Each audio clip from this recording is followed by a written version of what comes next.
Now, the AQI in Delhi has surpassed 400 as of November 9 in several areas, plunging the city into a crisis.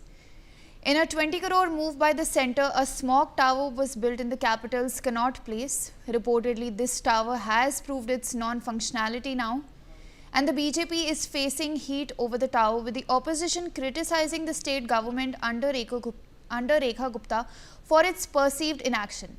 An opposition leader stated, and I quote, "It is shocking that in a city where the Prime Minister, the President of India, the Chief Justice, the Chief of Army lives, none of this bothers the present government of India," end quote.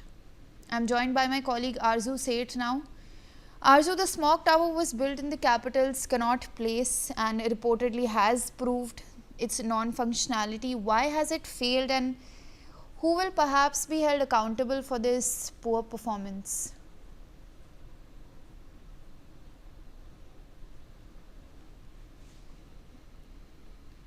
And another one in the Anand Vihar, and both of them are not effectively working. And in fact, what we are getting to know that it's non-functional, the CP smog tower, and it has been built at a cost of 20 crore. So definitely the 20 crore which was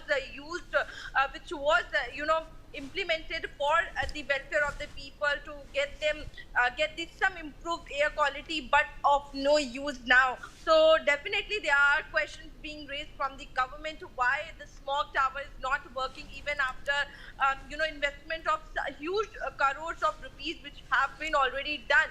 And even if we talk about the Anand Vihar smog tower, it was also not working properly.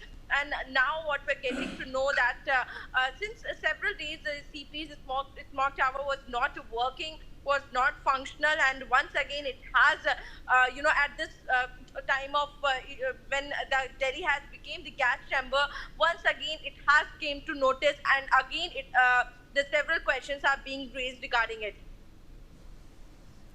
All right, Arzu, appreciate you sharing those details with us. With that, I slip into a short break. Thank you for watching.